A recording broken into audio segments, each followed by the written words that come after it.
पूर्व राज्य मंत्री और राजस्थान इंटर के प्रदेश अध्यक्ष जगदीश राज श्रीमाली को चौथी बार निर्विरोध अध्यक्ष घोषित होने पर जयपुर पधारे, जो उनका शास्त्री नगर के डायबिटीज भवन में डॉक्टर तनवीर खां और उनकी टीम द्वारा गुलदस्ता माला पहनाकर सम्मान किया गया है और उनके संगठन द्वारा किए जा रहे कार्यों की भी सराहना की गई है। पूर्व शास्त्री नगर स्थित डायबिटीज भवन एवं मल्टी स्पेशलिटी हॉस्पिटल में आज एक विशेष अवसर पर राजस्थान प्रदेश इंटर के अध्यक्ष श्री जगदीश राज श्रीमाली को चौथी बार निर्विरोध निर्वाचित होने पर सम्मानित किया गया है। हॉस्पिटल के संचालक डॉक्टर अब्दुल तनवीर खां को डीटी सीमा सैनी ने श्रीमाली जी को गुलदस्ता और माला पहनाकर हार्दिक बधाई दी है। इस अवसर पर श्रीमाली की धर्मपत्नी और पुत्र का भी स्वागत किया गया। हॉस्पिटल के स्टाफ द्वारा श्रीमाली और उनके परिवार का आत्मीय स्वागत किया गया है। इस मौके पर डॉक्टर मुश्ताक, डॉक्टर वीरेंद्र चौधरी, जफर भाई, महेश सैनी, गब्बर भाई, मुजाहिद भाई, प्रियजन दास, अलीना, सुनील लोकवानी, नासिर, जिया, रहीम एवं माजद, विजय सिंह मीणा और पिंकी मीणा ने श्रीमाली को और उनके परिवार को शॉल एवं माला पहनाकर सम्मानित किया है। जयपुर शहर इंटर जिला अध्यक्ष और प्रदेश कांग्रेस सचिव रशीदुज्जामा खां आसम भी इस सम्मान समारोह में उपस्थित रहे। सभी ने श्रीमाली को उनके कार्यों के लिए सराहा और उनके भविष्य में प्रयासों के लिए शुभकामनाएं दी है।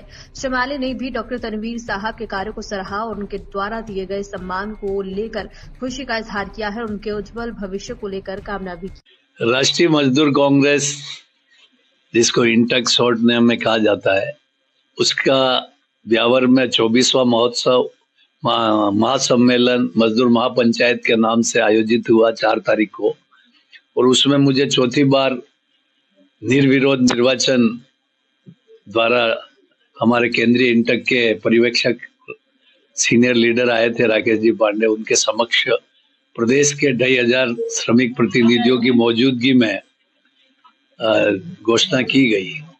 और मैं कल जयपुर आया तो कल जयपुर में हमारे इंटक के साथियों ने स्वागत किया। आज डॉक्टर साहब ने सूचना मिली कि मैं जयपुर हूँ, तो आपने मुझे आमंत्रित किया और आपने मेरा भव्य भाव मतलब दिल से जो आत्मीय स्वागत किया, मैं उसके लिए बहुत बहुत डॉक्टर साहब का आभार व्यक्त करता हूँ। डॉक्टर साहब इतने अच्छे व्यक्ति है कि मैं जब भी जयपुर आता हूँ तो मैं इनसे मिलने का प्रयास करता हूँ, और आपके चैनल के माध्यम से यही संदेश देना चाहता हूँ कि इस देश को बनाने वाले 2 वर्ग है, मजदूर और किसान, जो उत्पादन और निर्माण के क्षेत्र में कार्य करते हैं। जैसे इस शरीर के ये 2 हाथ हमारी आवश्यकताओं की पूर्ति करते हैं, ये अगर हाथ हमारे शरीर पे नहीं हो तो हम बिल्कुल आश्रित हो जाते हैं। वैसे ही भारत रूपी शरीर के 2 हाथ कमाऊ और उपजाऊ है, किसान और मजदूर। लेकिन विडंबना ये है कि वर्तमान में जो देश की सरकार है, वो सरकार पूंजीपतियों का पक्ष लेकर और मेहनत कश कौम को दबाने के लिए, उनको कुचलने के लिए प्रयास करी। इसलिए पहले किसानों के कानून को बदला गया था, और अभी पिछले समय बिहार का रिजल्ट आते ही दूसरे ही दिन श्रमिकों के कानून जो बने हुए थे, जो अंग्रेजों ने बनाए थे, वो अंग्रेज जो शोषण करने आए थे हमारे देश का, उन्होंने भी मजदूरों के कानून इतने अच्छे बनाए कि शोषण नहीं हो पाया। लेकिन हमारे जो हिंदुस्तान में अभी सत्तासीन बैठे हैं, वो ऐसे कानून लेके आ रहे हैं जिसमें हमको 12 घंटे ड्यूटी, हमारे को हड़ताल पे जाने पे कैद और जुर्माना, हमारे को 300 मजदूरों के ऊपर ट्रेड यूनियन लागू होना, हमारे इस तरीके से कानून बनाए जा रहे हैं जो आने वाले समय में हम वापस गुलामी की ओर बढ़ रहे हैं। तो इस आपके चैनल के माध्यम से यही कहना चाहता हूं कि मोदी साहब का एक ख्वाब है कि जो मजदूर और किसानों, भारत रूपी शरीर के जो 2 हाथ है, किसान और मजदूर, उनकी जगह वो 2 आर्टिफिशियल हाथ बनाकर लगाना चाहते पूंजीवाद का, एक अडानी को और एक अंबानी को। और वो चाहते हैं कि इस पूंजीवाद के हाथों से देश आगे बढ़ेगा। लेकिन ये देश महात्मा गांधी का देश है, जिसने ग्राम स्वराज का सपना देखा था।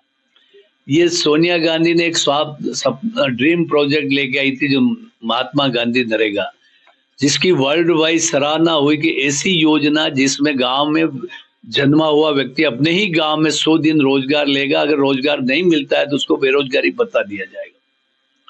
लेकिन वो महात्मा गांधी नरेगा की गारंटी योजना का नाम भी बदल दिया गया। वल्लभ भाई पटेल, जिन्होंने 544 रियासतों को मिलाकर हिंदुस्तान बनाया, जिसमें राजा रजवाड़ा और निजाम और बादशाहों की रियासतों को विलय किया और उनके नाम पे अहमदाबाद में स्टेडियम था, उसका नाम बदलकर नरेंद्र मोदी स्टेडियम कर दिया गया। तुम महात्मा गांधी का नाम बदल रहे हो, तुम वल्लभ भाई पटेल का नाम बदल के अपने नाम पे कर रहे हो। तो आने वाले समय में अगर हम लोग सजग नहीं रहे तो भारत देश का नाम कहीं नरेंद्र देश नहीं हो जाए।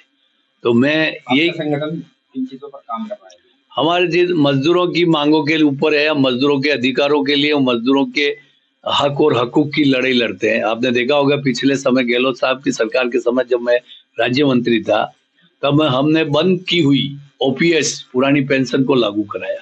हमने गीग वर्कर के लिए कानून लेके आए। हम सिलिकोसिस पीड़ित मजदूरों के लिए, खान श्रमिकों के लिए योजना लेके आए। हमने खान श्रमिकों का बोर्ड गठन करवाया, अनेकों काम किए। लेकिन इस सरकार ने, भजनलाल जी ने आते ही सारी योजनाओं को ठप कर दिया, बंद कर दिया। तो आने वाले समय में हम नरेगा का नाम बदला, उसका भी हम विरोध करते हैं और हम आने वाले समय में राष्ट्रव्यापी हड़ताल पे फरवरी में जा रहे हैं इन मजदूरों